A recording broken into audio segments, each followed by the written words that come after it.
Do you feel like they would ever like actually come into the base, or did No, they just could like have, try to stay? see, you know, a lot of later on, I wasn't there, like I said, till way late towards the end, and then Nixon started to cut down, draw back on the amount of troops that were there. And the First Division was around there where I was at, and they were already leaving, so they were basically gone. But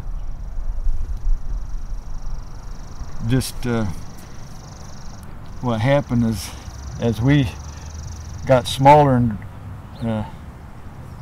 our area that we used to take care of was left to the Vietnamese, then the enemy come back in. So when I started in March, when I got there, it was nice, and I left in February of '71.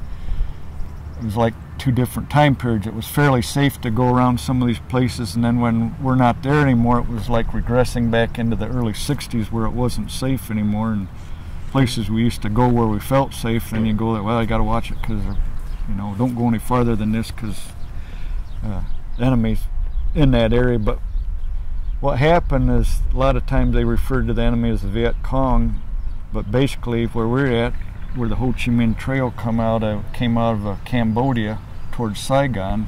Tay Ninh was, like I said, north of Saigon, next to the, pretty close to the Cambodian border, but it was actually North Vietnamese, a lot of them, and working in that area. And where we was at that one fire support base lanyard up on the Cambodian border, when we were working there and getting ambushed every day, and we'd get mortared at the thing sometimes too, and luckily they didn't get us, but you know, they did later on, got better at it. But it was so bad, one day they had some Navy jets come in and strafe and bomb by us before the convoy got there, but it was so hazy and they were coming so low you couldn't really see, because the Navy jets were painted gray, so they blended in with the haze because it's so humid over there. But they were so close, and they were shooting their 20mm Vulcan cannons, strafing, and the brass shells were falling down. I said, we better get a helmet on and their flak jacket, because working out there usually just took your jungle fatigue top off and just in your pants and boots, and but anyhow, and then we finally got that one done, got away from there and went to build another one. And then later on, as they were cutting back on the amount of Americans there, I was with the B Company of 588th Combat Engineers, and they started cutting back, so that one got deactivated, so I went to the 62nd Land Clearing out of Long Binh, which is by Bien Hoa, north of Saigon. But what they did, they had these bulldozers with a blade, and they were used for clearing the jungle. They'd clear out spots or clear along the roads, and so I ended up with them until I got done with my tour. But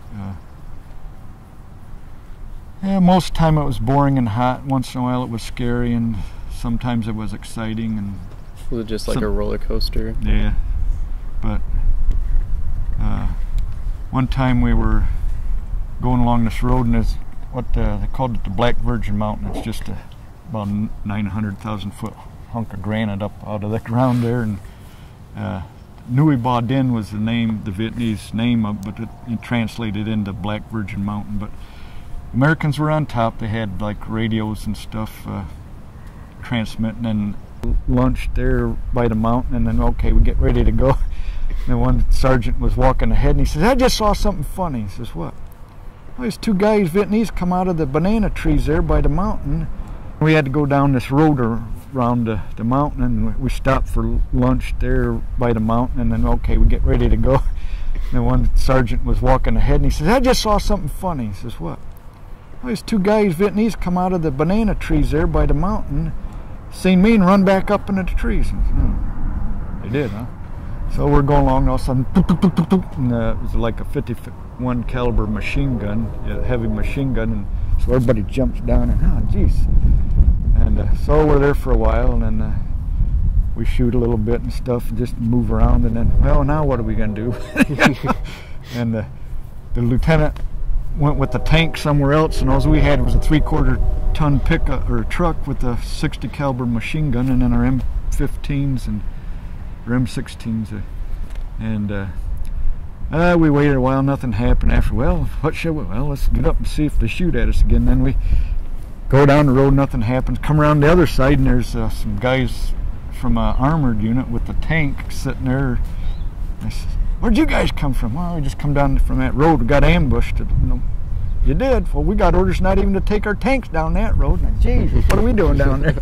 And we get back, and the lieutenant and the one sergeant, "Oh, you guys didn't get ambushed." They took off with the tank. And I said, "Yes, we did." And but luckily nobody got hurt. It was a comical thing in a way, and then, look, sometimes things are funny and you could laugh at it, and sometimes things weren't funny. And a few guys in our unit got killed later on, in ambushes. But anyhow, funny things happen sometimes. Could you, how would you describe Vietnam? Like, if you had to describe it in, maybe a paragraph. Oh. Well, first of all, it's hot because it's along the equator where we're at. Hot and humid. You look at the people and you say, how can they live like that? But that's their life, and because it's so backwards, they don't have much. But you look at it too, and at times we're in areas where they're out in the middle of nowhere, and you look, oh, this is kind of a pretty country. We went to this one place to pick up some stuff, and they cut a road back into the nowhere to kind of open it up. And usually if you're out and about, there's no showers and stuff around, so we look for a river that looks clean. And this one place where we stopped at to pick up something, they had this nice river, and it always reminded me of a Tarzan movie. It was about 4 foot deep and nice and clear, and it had some big round rocks like you see in the movie sometime in the jungle around you. It says, "Hey, we'll get in there and take a bath, And I said, well, we're guys in there. Wait a minute, somebody's got to watch in case we get attacked, Take turns here, because jungle, you can't see your hand in front of your face. But that was a real nice river. It had a nice bottom to it. And then there was another one where we were building a fire base, and that was a bigger river, and that was all gray and dirty and stuff floating in it, and we still went in to kind of take a bath, but I felt like something nibbling at you. It must have been little fish, I hope. But and you had to watch out in the water over there too for leeches, but I never got any of them. But when I first got there in March, things in Cambodia were kind of politically different, and then you keep reading about things, and then the ruler of Cambodia went to China for a visit, and they did a coup and ousted him while he was gone, and then the guys that took over were friendly to the Americans. But you could kind of sense that in the air when you read things in the news a little bit, and after he got ousted, I can see what's going to happen. I bet we're going to be in Cambodia in about, in May. This was in April. Yeah, we went to Cambodia, but our company didn't go right away. We started out, and our job was to keep the roads up. There's a couple of main roads into Cambodia from Tay Ninh.